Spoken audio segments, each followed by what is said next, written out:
अरबों रुपए के फंड्स, लेकिन नताइज सिफर। लाहौर जो कभी तहजीब का गवारा था, अब जुराइम का गढ़ बन चुका है। पुलिस मुकम्मल तौर पर कंट्रोल में नाकाम हो चुकी है। जहां सैकड़ों अफराद पुलिस मुकाबलों में मारे गए और शहरी अपनी जान, माल और इज्जत के लिए गैर महफूज हो चुके हैं, रवां साल के सिर्फ पहले 6 माह में 6 खवातीन को ज्यादती के बाद कत्ल कर दिया गया। 9 अगवा बड़े तवान की वारदातें हुई, 192 अफराद का बेदर्दी से कत्ल, 1776 अगवा की वारदातें और 452 खवातीन दरिंदगी का निशाना बनी।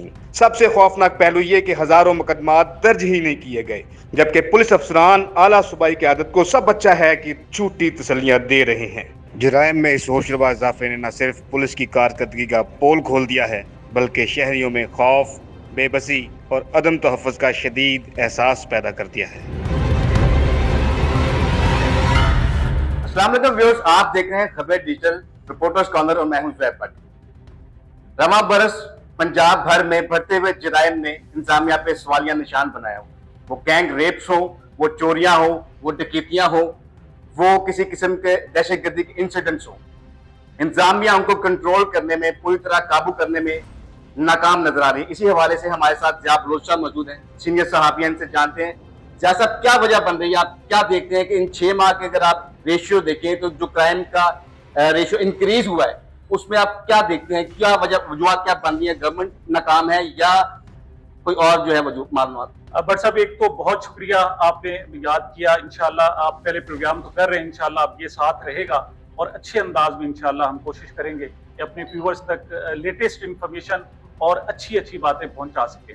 सबसे पहले तो मैं ये अर्ज करूं कि क्राइम कभी खत्म नहीं होता। बट साहब आप कहें ना कि कोई जुर्म ना हो, हर तरफ मामला बड़े सीधे हों, चीजें कोई जनाब चोरी ना हो, कोई डकैती ना हो, ये नहीं होता। हजरत आदम अलैहिस्सलाम से लेकर अब तक ये इंसानी फितरत है कि क्राइम होना है, लेकिन असल बात यह है कि क्राइम कंट्रोल किया जाता है।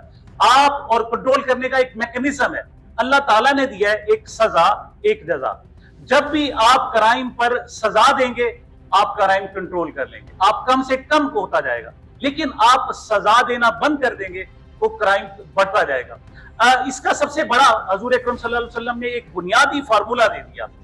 हजूर अकरम सल्लल्लाहु अलैहि वसल्लम के पास एक खातून को लाया गया और बाई चांस उसका नाम फातिमा था और वो कुरैश के सरदार की औरत थी और वो चोरी साबित हो चुकी थी और चोरी साबित होने पर उनको सजा दी जानी थी। अब कुरैश के सरदारों ने हजूर अकरम सल्लल्लाहु अलैहि वसल्लम के एक मुंह बोले बेटे थे, उनको बतौर सिफारिशी लाए कि इस खातून को सजा ना दी जाए। तो हजूर अकरम सल्लल्लाहु अलैहि वसल्लम ने इरशाद फरमाया कि ये तो फातिमा बिनते फलां है, अगर फातिमा बिनते मोहम्मद भी होती तो फिर भी मैं सजा दे। तो सजा देना बहुत जरूरी होता है। हमारे यहाँ कंट्रोल नहीं हो रहा क्राइम, ये बिल्कुल आपने तो बन रहे हैं। 6 महीने का कंट्रोल। आज हमने जनाब रोजनामा खबरें में एक एक्सक्लूसिव रिपोर्ट छापी हुई है, आपने देखें कि अरबों रुपए के फंड्स हैं लेकिन क्राइम कंट्रोल नहीं हो रहा। अच्छा, बाई चांस देखें कि रात को तकरीबन 12:30 बजे यही मुल्तान इचरा में, लाहौर इचरा में 4 करोड़ रुपए की डकैती हो जाती है। मतलब ये एक लाइन की खबर है, लेकिन जिसके 4 करोड़ रुपए, सूबाई दारुल हुकूमत है और बारिश हो रही है लेकिन 4 करोड़ रुपए की डकैती हो गई। तो ये बहुत ज्यादा मसाइल हैं। और होते क्यों है, सवाल ये पैदा होता है कि होते क्यों है। तो आमतौर पर ऐसे होता है कि वसाइल नहीं होते, वो कहते नहीं हमारे पास वसाइल नहीं, पुलिस के पास वसाइल नहीं। तो ये जो ऐसी बात है, यहाँ तो अरबों रुपए आ रहे हैं। आप सर डीपीओ साहब का देखें, आजकल वायरल हो रहा है कि उनका जनाब जो दफ्तर है वो किस तरीके से जनाब जबरदस्त बनाया गया है। अच्छा, पहली बात तो ये कि सोशल मीडिया कुछ गड़बड़ भी कर रहा है। वो कह रहा है जनाब के ये डीपीओ साहब का दफ्तर है, हालांकि वो डीपीओ साहब का दफ्तर नहीं है, वो कम्युनिटी सेंटर है। हम जो पुलिस पर भरपूर तनकीद करते हैं, तो सच बात है, हमें वो भी बतानी चाहिए। तो पंजाब गवर्नमेंट ने खासतौर पर मोहतरमा मरियम नवाज साहिबा ने फंड्स देने में कोई कसर नहीं छोड़ी, लेकिन उसके बावजूद क्राइम कंट्रोल नहीं हो रहा और हम मावराए कानून जो है चीजें ला रहे हैं। सिर्फ पेट्रोलिंग पे, डॉल्फिन फोर्स की सिर्फ पेट्रोलिंग पे अरबों रुपए का बजट है। सिर्फ पेट्रोल फ्यूल इंजेक्ट हो रहा है, फ्यूल जो है सर्फ हो रहा है, वो पेट्रोलिंग पे हो रहा है और हम उस पर कार्रवाई डाल रहे हैं कि हमारी पेट्रोलिंग अच्छी है, हमारे नाके अच्छे हैं, हमारा जो है यहाँ पे चेक एंड बैलेंस बहुत अच्छा है। लेकिन वो आपके वाली बात ये है कि जो बजट है वो बजाय इसके कि क्राइम कंट्रोल करने पे सर्फ हो, वो प्रोटोकॉल में सर्फ हो रहा है। ये बिल्कुल दुरुस्त बात है। देखें, अब मैं जरा सख्त बात करने लगा हूं, बात यह है कि अब जब आप पुलिस को प्रॉपर इस्तेमाल नहीं करेंगे, जब आप उसका सियासी इस्तेमाल करना शुरू कर देंगे ना, तो फिर आपका क्राइम कंट्रोल नहीं होगा। आप चाहे उसे प्रोटोकॉल ड्यूटी पर लगा दें, वीआईपीज की रखवाली पे लगवा दें, अपने बच्चों की निगहदाश्त पे लगवा दें, तो फिर अवाम जो है वो कम से कम सीसीडी बनी है। जिस तरह वो एनकाउंटर्स हो रहे हैं, क्राइम को कंट्रोल रेशियो नीचे लेके आने की जो तकदुक जारी है वो नजर आ रही है। लोग माफिया मांग रहे हैं, मस्जिदों में जाकर कुरान दे रहे हैं, बैरून ममालिक भागने की कोशिश कर रहे हैं, वीजे लगवा रहे हैं। इससे पहले भी तो मुजाहिद स्क्वाड, शहीन स्क्वाड और पीरू, पैरा, इतनी स्क्वाड्स आई हैं। क्या ये भी उसी तरह एलीट फोर्स नजर तो नहीं हो जाएगी? सीसीटीवी 6 महीने काम करने के बाद पता लगे एयरपोर्ट पे प्रोटोकॉल लेने जा रही है या किसी जीओआर में ड्यूटी पे लगी हुई। ज़ुहैब भट्ट साहब, आपने बिल्कुल दुरुस्त निशानदेही की। बात यह है कि ये जो नई फोर्स बनना है, इसका मतलब ये होता है कि जो आपके पास पहली फोर्स थी वो नाकाम हो गई, जब रिजल्ट नहीं दे सके, सारी एक्सरसाइज जाया गई। पहले भी ऐसा होता था कि मावराए अदालत, मावराए आईन पुलिस मुकाबले होते थे। परसों आपने खबर छापी, फ्रंट पेज पे आपने अपने अखबार में खबर छापी कि एक ही रात में 7 डाकू फड़का दिए, और वो आईनी शाहिदीन क्या कह रहे थे? वो कह रहे थे जनाब ये कोई डाकू नहीं थे, ये ऑलरेडी पुलिस के जेर हिरासत थे, उनको लाया गया और शूट कर दिया गया। रिपोर्ट ये कह रही होगी कि ये अपने ही साथियों की फायरिंग से मारे। और बड़ी टेक्निक होती है जनाब, बड़ा मतलब खबर पहले हमारे पास तैयार होती है क्या कि जनाब डाकुओं को जनाब रिकवरी के लिए ले जाया जा रहा था, उनके साथियों ने हमला किया, डाकू मारे गए, पुलिस को खराज तक नहीं आई। आज आपकी chief justice Lahore high court justice Aliya Neelam साहिबा ने आईजी को वार्निंग दी है। उन्होंने कहा है कि ये कैसी गोली है जो सिर्फ डाकू को लगती है, आपके पुलिस एहलकार को लगती नहीं है। इवन आपके जनाब जो गाड़ी है पुलिस की, उसको भी, उसका टायर भी पंक्चर नहीं होता है। मतलब ऐसी जबरदस्त सियानी गोलियां आ रही हैं। बात यह है कि अब जब आप मावराए आइन लोगों को पुलिस मुकाबलों में मारने के लिए तैयार हो जाएंगे, तो फिर होगा क्या? होगा ये कि 10 आपके बाकी गुनाहगार मारे जाएंगे, लेकिन 5 ऐसे होंगे जो बेगुनाह भी मारे जाएंगे। वजह कि जिसको भी देखे, इंसान की जान लेने का इख्तियार किसी बंदे के पास नहीं है। उसके लिए एक काजी, अल्लाह ताला ने एक काजी मुकर्रर किया कि थ्रू कोर्ट्स, अब तो फांसियों में भी पाबंदी लग गई है ना कि आप किसी को फांसी नहीं होगी। तो आप जब आप इस तरीके से लोगों को मार रहे हैं, तो बात यह है कि फिर वो कहते हैं ना, गिन भी पिस जाता है गंदम के साथ साथ, फिर बहुत कुछ हो जाता है। इससे होगा क्या कि आर्जी तौर पर आप कंट्रोल कर लेंगे, लेकिन मुस्तकिल इसको कंट्रोल नहीं। सबब क्या बन रहा है जराइम का? मुआशी हालात सबब बन रहे हैं। दूसरी वजह हम किसी और रविश पे चल पड़े हैं, वो हम उसलिए जराइम की तरफ एग्जैक्ट। जब आपके पास रोटी आपको नहीं मिलेगी ना, तो फिर आप चुराएंगे। याद रखिएगा, कुरान मजीद में है कि आप चोरी की सजा का तैयार है।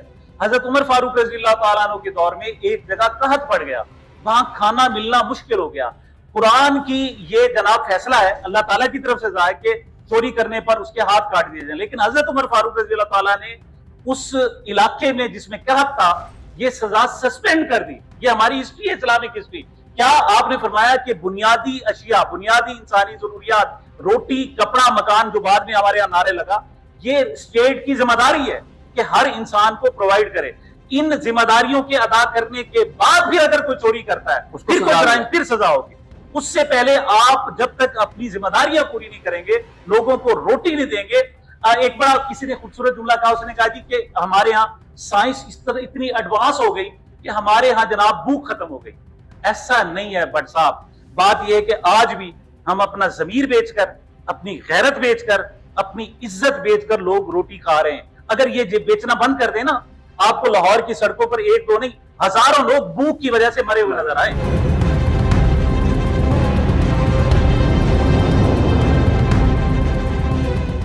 आपने इज्जत की बात की है। हमारे मजहबी स्कॉलर हैं मौलाना तारिक जमील साहब, उनको मानसरा स्टेज से जो है उतार दिया गया। सिर्फ हमारे मुल्क में ही क्यों मजहबी स्कॉलर्स को जो है वो ट्रोल किया जाता है, जबकि अगर मौलाना तारिक जमील साहब किसी दूसरे कंट्री में जाते हैं, उनको वज़ीर-ए-आज़म मिलते हैं, उनको प्रोटोकॉल लगते हैं, उनको इज्जत दी जाती है कि ये मजहबी स्कॉलर हैं, इस्लाम की तबलीग के लिए, मजहब के लिए काम कर रहे हैं। हम ही पाकिस्तान में क्यों हमेशा किसी भी चीज़ को पकड़ के हम उनको इज्जत, जो 25 साल की 30 साल की एक बंदे की सर्विस है, खिदमात है, हम 1 सेकंड में उनको उछाल देते हैं। ये हमारे माशरे में क्यों? बिल्कुल आपने दुरुस्त किया, बड़ी जबरदस्त आप बात ले आए हैं। बात यह कि ये मौलाना तारिक जमील पाकिस्तान का एसेट है, याद रखिएगा, असासा है। और आप सोशल मीडिया पर हम भी बैठे हैं, और आप देखिए ना, इस वक्त दुनिया के जितने भी स्कॉलर्स हैं, तमाम मजाहिब को ले लें, सिर्फ इस्लाम की बात नहीं, क्रिश्चियनिटी, ज्यूइज्म और बुद्धिज्म, हिंदू मत, आप जितने भी मजहब हैं, कोई स्कॉलर इतना नहीं है जो सोशल मीडिया पर इतना वायरल हो। दुनिया में सबसे बड़ा सोशल मीडिया का जो स्कॉलर स्टार है वो मौलाना तारिक जमील है। इवन डॉक्टर जाकिर नाइक साहब उनके बाद दूसरा नंबर है उनका सोशल मीडिया। और हम क्या कर रहे हैं कि हम जब मर्जी आती है उनकी पगड़ी उछाल देते हैं। अब रिसेंटली हुआ क्या हुआ? उससे यार सबसे बड़ा ज़ुहैब भट्ट, मसला उसके साथ क्या है कि उसने जुल्म पर आवाज उठाई। उसने कहा कि ये जो इमरान खान को तुमने गिरफ्तार किया हुआ है ना, ये दुरुस्त नहीं है, ये ज्यादती करे, ये असल में उसका सबसे बड़ा कसूर है। और उसके बाद उसकी ट्रोलिंग शुरू हो गई। उसके अब रिसेंटली क्या, मलेशिया में गए, शानदार इस्तकबाल किया गया, जिसे कहते हैं ना स्टेट उन्होंने ऑनर दिया, स्टेट उनको जनाब रिसेप्शन दी है, और बड़े बड़े इज्तिमा हो रहे हैं, इतने बड़े बड़े इज्तिमा। और इवन वहां का जो वजीर आजम अनवर इब्राहिम है वो खुद आकर मौलाना से मिला है, ठीक है। अच्छा, उन्होंने सिर्फ एक जुमला कहा कि इमरान खान जनाब बहुत अच्छा आदमी है। अब हमारे यार लोगों ने किया, पता है कि असल में स्टोरी आपको बता रहा हूं कि हुआ क्या है। यार लोगों ने क्या किया है कि उसमें एडिटिंग की है, उनके पहले के जो क्लिप थे उनके साथ जोड़े हैं और उसको सियासी बना दिया। अच्छा, वो मस्जिद में प्रोग्राम है, मस्जिद में जो प्रोग्राम होते हैं तालियां थोड़ी बजती हैं, नहीं बजती, वो तो नारे लगते हैं, नारे तकबीर अल्लाह अकबर, वहां तालियां बज रही। वजह क्या कि टोटे जोड़े हुए हैं। पाकिस्तानी जो है ना, ये टोटों के बड़े शौकीन है। तो जनाब उन्होंने मौलाना के साथ भी वो टोटो वाला हशर किया है। मैं समझता हूँ उन्होंने फिर वजाहत दी कि मेरे बयानात को बिल्कुल तोड़ मोड़ कर पेश किया जा रहा है, बिल्कुल दुरुस्त नहीं है। वो इस वक्त देखें बिल्कुल खलूस के साथ, मैं समझता हूं यहाँ पे अवामी जिम्मेदारी बनती है कि वो राइट को राइट और खबरें डिजिटल। आपने भट्ट साहब उनकी आवाज उठाई, उनके हक में बात की, मेरे ख्याल में आपने फर्ज कफाया अदा किया, और मौलाना साहब आपकी बात सुनेंगे, मेरे ख्याल राजी भी होंगे। हम मौलाना साहब को ये बताना चाहते हैं कि ऐसा नहीं है कि सारे आपके मुखालिफ हो जाएं, आप दीन के लिए और तबलीग के लिए बड़ा काम कर रहे हैं। शख्सियत इत्तेदाल बिल्कुल इत्तेदाल पसंदी की है, और उनके वाज में, उनकी स्पीचेस में भी हमेशा यही चीजें ही रही हैं। बिल्कुल दुरुस्त, बिल्कुल। अवाम की जिम्मेदारी यहाँ पे आप क्या समझते हैं, क्या बनती है? क्या वो एक बनी हुई टोटो की शेयर की गई एक वीडियो पे के पीछे बगैर रिसर्च किए उस पर ट्रोलिंग करने लग पड़े, या फर्ज उनका बनता है कि पहले उसकी सच्चाई की तहकीक करें और फिर उसके बाद जाके? सोशल मीडिया एक बहुत बड़ी ताकत है, और इस ताकत का शुक्र बेमहार की तरह इस्तेमाल नहीं होना चाहिए। होना यह चाहिए कि हकायक आने चाहिए। कोई अगर तोड़ मोड़ रहा है तो चीजों को ठीक करे। खास तौर पर दो हवाले हैं ज़ुहैब भट्ट साहब, आप सारी जिंदगी याद रखिएगा, बल्कि हम अपने सुनने वालों को भी बता रहे हैं कि दो चीजों पर कभी कंप्रोमाइज न करें। एक, हम पाकिस्तानी हैं, सबसे पहले हम मुसलमान हैं, इस बात पर कभी भी कंप्रोमाइज, कुछ भी हो जाए कोई कंप्रोमाइज नहीं करना। और दूसरा, उसके बाद हम पाकिस्तानी हैं। पाकिस्तान के खिलाफ जब भी कोई बात हो, कोई करे, हम एक फोर्स के तौर पर, ताकत के तौर पर हम उसको कंडेम भी करेंगे। इंशाल्लाह यही हमारा प्लेटफॉर्म होगा। हम इंशाल्लाह बात भी करते रहेंगे और उसके खिलाफ आवाज भी उठाते रहेंगे। जी बिल्कुल, पाकिस्तान के खिलाफ कोई बात करे, पाकिस्तान के खिलाफ कुछ सोचे, हम यकजा होकर एक प्लेटफॉर्म पे उसके खिलाफ खड़े होंगे। और जो पंजाब भर में बढ़ती हुई जराइम की रेशियो है, उस पे हुकूमत को सोचना चाहिए कि कोलैप्स कहाँ पे है, गैप कहाँ पे है। यूं मावराए अदालत कत्ल कर देने से या किसी को गैर कानूनी हरासा करने से ये इस तरह जराइम खत्म नहीं होता। जराइम की सबब क्या बन रहे हैं, वो वजूहत क्या बननी है, गवर्नमेंट की क्या जिम्मेदारी है, गवर्नमेंट को ये सोचना चाहिए। देखते रहिए खबरें डिजिटल।